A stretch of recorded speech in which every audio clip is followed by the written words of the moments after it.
Hello everyone. आज हम class +2 की एक्सरसाइज 4.2 के बचे हुए क्वेश्चन करेंगे। क्वेश्चन नंबर 14 से हम कर रहे हैं। क्वेश्चन नंबर 13 आपने खुद करना है। क्वेश्चन नंबर 14 की जो लेफ्ट हैंड साइड है, फर्स्ट कॉलम में दे रखा है a² + 1 ABCA, सेकेंड में दे रखा है AB B² + 1 और CB, फिर हमें दे रखा है AC BC और C² + 1। इक्वल हमें इसको प्रूफ करना है 1 + A² + B² + C²। 1 + A² + B² + C² हमने इसको प्रूफ करना है। तो इस क्वेश्चन स्टार्टिंग में क्या होगा कि हमें इसको ABC से मल्टीप्लाई और ABC से हमें डिवाइड करना पड़ेगा। अब वैल्यू क्या आई, A² + 1 AB और क्या है इसके अंदर CA, फिर क्या है AB B² + 1 और फिर क्या है इसके अंदर CB, फिर है AC, फिर है BC और फिर है C² + 1। तो अब हम करेंगे क्या, ये जो A है वो रो 1 को मल्टीप्लाई करेगा, B रो 2 को करेगा और C रो 3 को करेगा। तो जब मल्टीप्लाई कराएंगे तो ऊपर वाला ABC हमने यूज कर लिया, तो ऊपर बचेगा 1, नीचे का ABC रहेगा। जिससे मल्टीप्लाई की उससे हमें डिवाइड भी करना पड़ेगा, इसलिए हमने ABC/ABC लिखा। तो रो 1 की मल्टीप्लाई हम करा रहे हैं A से, तो ये क्या बनेगा AQ + A। इससे मल्टीप्लाई में क्या बनेगा A²B और ये मल्टीप्लाई में क्या बनेगा A² और क्या बनेगा C बनेगा। फिर क्या है रो 2 की मल्टीप्लाई B से, तो ये आएगा AB², ये क्या बनेगा BQ + क्या बनेगा B और ये बनेगा B² C। अब मल्टीप्लाई थर्ड रो की मल्टीप्लाई C से, तो क्या आएगा C² A, फिर क्या आएगा C² B, फिर क्या आएगा CQ + क्या आएगा C। मल्टीप्लाई रो में की है।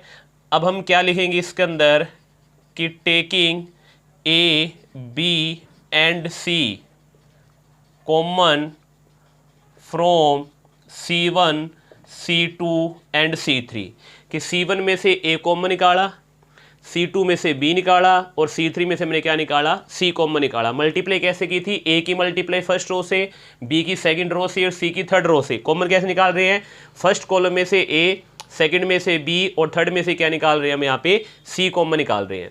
तो ABC कॉमन आएगा, तो ABC तो कॉमन आ गया, नीचे पहले ही ABC पढ़ा था हमने, कॉलम 1 में से A कॉमन निकाला, इन दोनों में से A कॉमन निकाले तो यहाँ पे क्या बचेगा A² + 1, यहाँ से A कॉमन निकाला तो B², यहाँ से A कॉमन निकाला क्या बचेगा C², इसमें से B कॉमन निकाला क्या बचेगा A², B² + 1 और क्या बचेगा C², इसमें C कॉमन निकाला क्या बचेगा A², B² और C² प्लस कितना आ गया इसके अंदर 1। अब हमें आंसर में चाहिए 1 + A² + B² + C²। तो रो 1 ये ABC से ABC यहाँ पे कैंसिल हो गया। हम रो 1 पे प्रेशर लगा रहे हैं कि रो 1 में रो 2 और क्या ऐड कर रहे हैं रो 3। अब रो 1 पे प्रेशर लगा, रो 1 क्या है A² + 1, इसमें हम ऐड कर रहे हैं, क्या ऐड कर रहे हैं B² और C²। ये A² है, इसमें हम ऐड क्या कर रहे हैं B² + 1 और क्या आएगा C²। ये रो 1 है, A² में ऐड करेंगे B² + C² + 1। रो 2 और रो 3 सेम रहेगी, क्या आएगा B² C², फिर क्या आएगा B² + 1, फिर क्या आएगा C², फिर आएगा B² और क्या आएगा C² + 1।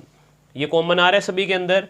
तो अब हम यहाँ पे क्या लिखेंगे इसके अंदर, taking 1 + A² + B² + C² common from क्या आएगा इसके अंदर रो 1, कॉमन निकाला 1 + A² + B² + C² कॉमन निकाला, तो रो 1 में क्या बचा 1 1 1, फिर क्या आया B² C², B² + 1, फिर क्या आया C², फिर B² C² प्लस कितना आया 1।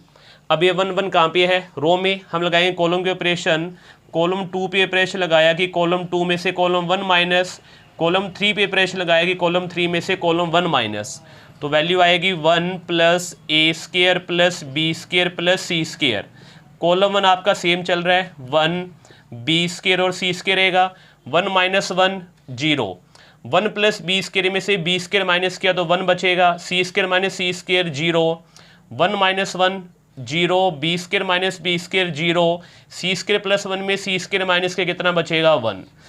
अब हम इसको लिखेंगे इसके अंदर कि एक्सपेंड अलोंग रो वन के लोग एक्सपेंड किया तो वैल्यू क्या है 1 plus A square plus B square plus C square into 1 के इंटू में फर्स्ट रो छोड़ेंगे, फर्स्ट कॉलम 1 0 0 1 1 0 0 1, आगे के पार्ट हम लेंगे नहीं क्योंकि यहाँ पे 0 है तो उसको 0 बना देगा।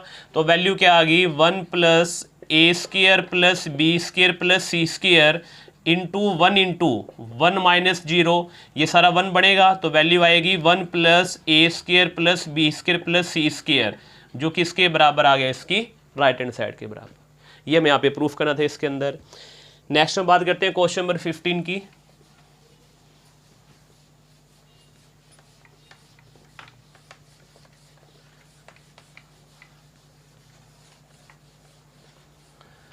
क्वेश्चन नंबर 15 में कह रहा है कि let A B A square matrix of order 3 into 3। 15 question में ए हमें स्क्वायर मैट्रिक्स दे रखी है जिसका ऑर्डर 3 into 3 यानी कि एन हमें यहाँ पे 3 दे रखा है। देन डिटरमिनेंट ऑफ के ए इक्वल टू, के ए के डिटरमिनेंट की वैल्यू निकालनी है, ये प्रॉपर्टी है। डिटरमिनेंट ऑफ के ए किसके बराबर होता है, के की power n into determinant of A के बराबर होता है, और एन ने हमें यहाँ पे 3 दे रखा है तो एन की जगह 3 पुट करें तो k की पावर 3 इंटू ए, ये हमारा रिक्वायर्ड आंसर होगा जो कि आपका ऑप्शन नंबर सी के अंदर है। क्वेश्चन नंबर 16, ये ऑप्शन वाला क्वेश्चन है, हमें फिर दे रखा है कि which of the following is correct. तो इसमें जो आपका आंसर आएगा वो सी ऑप्शन आएगा कि determinant is a number associated to a square matrix, कि जो डिटरमिनेंट है वो एक नंबर है जो स्क्वायर मैट्रिक्स से क्या होता है आपको मिलता है। तो 16 क्वेश्चन का ऑप्शन भी क्या आएगा सी, और 15 क्वेश्चन का ये जो ऑप्शन है वो कौन सा है आपका सी। 15 16 दोनों का ऑप्शन क्या आ रहा है आपका सी आ रहा है। तो ये आपकी 4.2 एक्सरसाइज कंप्लीट है। अब हम बात करेंगे 4.3 एक्सरसाइज के बारे में, जिसमें हम बात करेंगे area of triangle. Area of triangle निकालना हमें यहाँ पे क्या होगा, 3 ट्रायंगल हमें दे रखिए, ट्रायंगल के तीनों वर्टेक्स हमें गिवन होंगे। ए के जो कोऑर्डिनेट है वो x1 y1, बी के कोऑर्डिनेट x2 y2 और सी के कोऑर्डिनेट हमें x3 और y3 गिवन होंगे। हमें निकालना होगा एरिया ऑफ ट्रायंगल। तो एरिया ऑफ ट्रायंगल का फॉर्मूला 1/2 डिटरमिनेंट के अंदर तीनों कोऑर्डिनेट x1 y1, फिर क्या आएगा x2 y2 और फिर क्या आएगा x3 y3। अब डिटरमिनेंट या तो 2 ऑर्डर का होता है 3 ऑर्डर का, बट ये तो ऑर्डर ही गलत हो गया। इसको ऑर्डर को पूरा करने के लिए जो लास्ट कॉलम है वो हमेशा आपने क्या लगाना है 1 1 1। इसको सोल्व करोगे, सोल्व करने के बाद जो वैल्यू आएगी वो क्या आएगी आपकी एरिया ऑफ ट्रायंगल। तो एरिया ऑफ ट्रायंगल निकालने के लिए आपको ये फॉर्मूला यूज करना पड़ेगा कि कोऑर्डिनेट हमें दिए होंगे, थर्ड कॉलम हमेशा आपने क्या लगाना है 1 1 1 लगाना है। सेकेंड जो इसमें कंडीशन है वो ये है कि इफ़ पॉइंट्स आर कोलिनियर, कि अगर आपके पॉइंट्स कोलिनियर आते हैं तो उस केस में जो एरिया ऑफ ट्रायंगल है वो किसके बराबर आएगा, 0 के बराबर आएगा। अगर आपको पॉइंट्स कोलिनियर दे रखे हैं तो ट्रायंगल का ये जो एरिया है वो किसके बराबर लिखेंगे, 0 के बराबर लिखेंगे, और फिर क्वेश्चन सोल्व करेंगे। कोलिनियर की कंडीशन हम किसी अननोन वैल्यू को निकालने के लिए करते हैं। तो जब भी पॉइंट्स कोलिनियर होंगे तो उस केस में एरिया ऑफ ट्रायंगल किसके इक्वल आएगा, 0 के इक्वल आएगा। तो इस पे बेस आपकी नेक्स्ट 4.3 एक्सरसाइज बेस है। Thank you, have a nice day.